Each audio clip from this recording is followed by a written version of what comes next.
Hello, everybody, and welcome back to my continuation of my book reading of Stephen King's Later.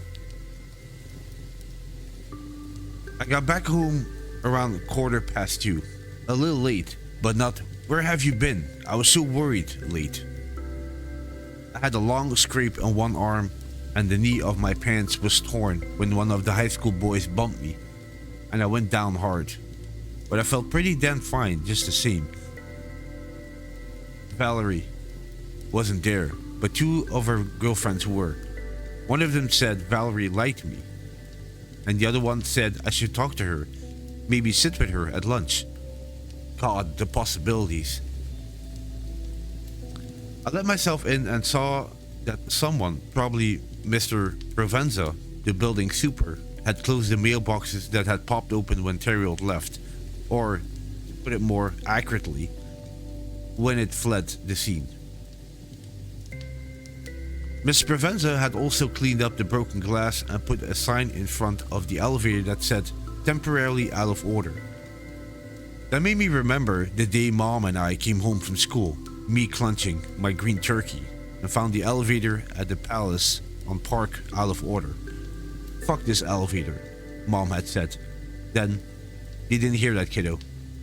Old days. I took the stairs and let myself in to find Mom had dragged her home office chair up to the living room window, where she was reading and drinking coffee. "I was just about to call you," she said, and then, looking down, "Oh my god, that's a new pair of jeans." "Sorry," I said. "Maybe you can patch them up?" "I have many skills, but sewing is not one of them. I'll take them to Mr. Abelson at Dandy Cleaners." "What did you have for lunch? A burger with lettuce and tomato?" "Is that true?" "I cannot tell a lie," I said, and of course that made me think of Theriot, and I gave a little shiver. "Let me see your arm. Come over here, where I can get a good look."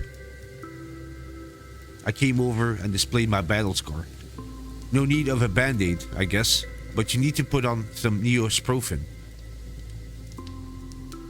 It's okay if I watch ESPN after I do that?" "It would be if we had electricity. Why do you think I'm reading at the window instead of at my desk?"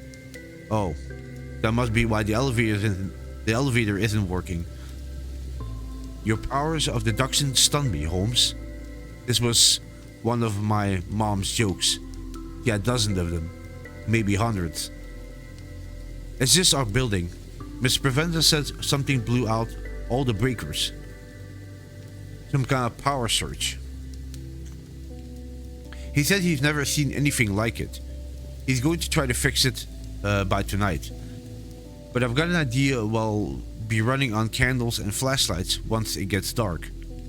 Theriot, I thought, but of course it wasn't. It was the deadlight thing that was now inhibiting Theriot. It blew the light fixture, it opened some of the mailboxes, and it fried the circuit breaker for good measure when it left. I went to the bathroom to get the Neosporin.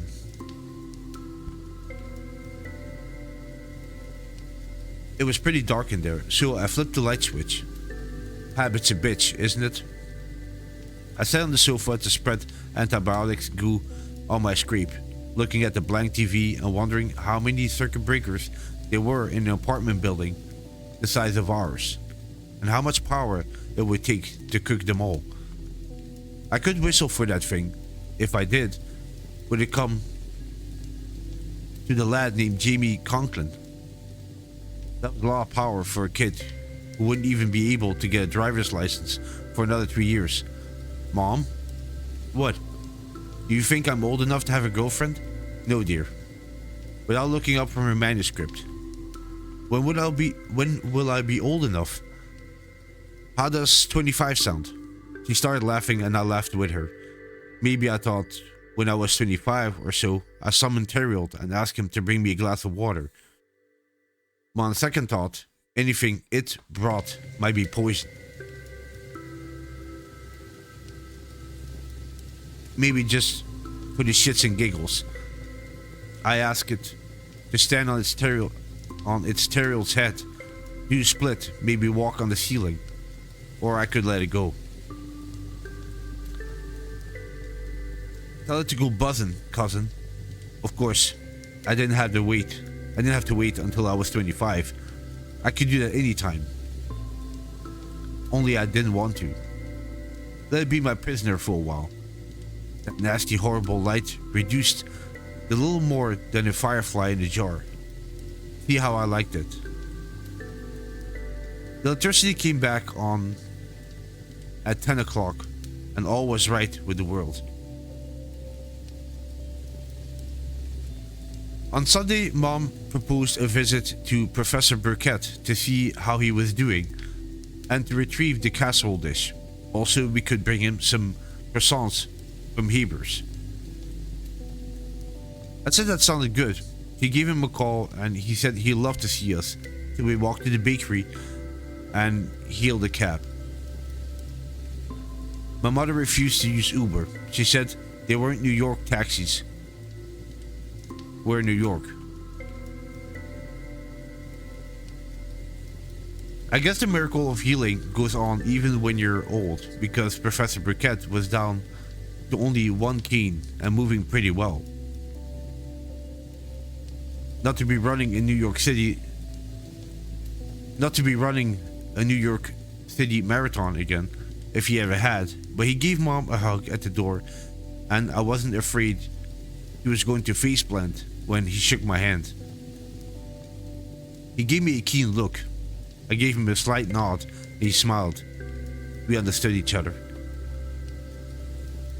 Mom bustled around, setting out the croissants and pats of butter and the tiny pots of jam that came with them. We ate in the kitchen with the mid-morning sun slanting in. It was a nice little meal. When we were done, Mom transferred the remains of the casserole, which was most of it. I guess old folks don't eat much, to a Tupperware and washed her dish. She set it to dry and then excused herself to use the bathroom. As soon as she was gone, Professor Burkett leaned across the table. What happened? He was in the foyer when I came out of the elevator yesterday. I didn't think about it, just rushed forward and grabbed him. He was there? This Theriault? You saw him? Felt him? Still half convinced it was all in my mind, you know. I could see it on his face, and really, who could blame him? Yeah, but it's not Theriault, not anymore. The thing inside, it's a light, tried to get away. But I held on. It was scary, but I knew it would be bad for me if I let it go. Finally, when I saw that Theriault was fading out, Fading out? What do you mean? The toilet flushed. Mom wouldn't come out until he washed her hands, but that wouldn't take long. I told it what you told me to say, Professor. That if I whistled, it had to come to me. That it was my turn to haunt it. It agreed. I made it say it out loud, and it did. My mother came back before I could ask any more questions, but I could see he looked troubled. I was still thinking the whole confrontation had been in my mind. I got that, but I was a little pissed just the same. I mean, he knew stuff about the rings and Mr. Thomas' book, but looking back on it, I understand. Belief is a high hurdle to get over, and I think it's even higher for smart people. Smart people know a lot, and maybe that makes them think they know everything. We gotta go, JB, Mom said. I've got the manuscript to finish. You always have a manuscript to finish, I said, which made her laugh because it was true. There were to read stacks in both the agency office and her home office, and both of them were always piled high. But before we go, tell the professor what happened in our building yesterday. He turned to Professor Burkett. That was so strange, Marty. Every circuit breaker in the building blew out. All at once. Miss Preventa, he's a super, said there must have been some kind of power surge. He said he'd never seen anything like it. The professor looked startled. Only your building? Just ours, she agreed. Come on, Jamie. Let's get out of here and let Marty rest. Going out was an almost exact replay of going in. Professor Burkett gave me a keen look and I gave him a slight nod. We understood each other. That night I got an email from him, sent from his iPad. He was the only person of my acquaintances who ever used a salutation when he sent one. I wrote actual letters instead of stuff like "How are you?" or "Rolf" or "LOL." Dear Jamie, after you and your mother left this morning, I did some research concerning the discovery of the bomb at the Eastport supermarket. A thing I should have done earlier. What I found was interesting. Elizabeth Dutton did not figure prominently in any of the news stories. The bomb squad got most of the credit, especially the dogs, because people love dogs. I believe the major may have actually given a dog a medal. She was mentioned only as a detective who received a tip from an old source. I found it peculiar that she did not take part in the press conference following the successful diffusion of the bomb, and that she did not receive an official commendation. She has, however, managed to keep her job. That may have been all the reward she wanted, and all her superiors felt she deserved. Given my research on this matter, plus the strange power outage in your building at the time of your confrontation with Theriault, plus other matters of which you have made me aware, I find myself unable to disbelieve the things you've told me. I must add a word of caution.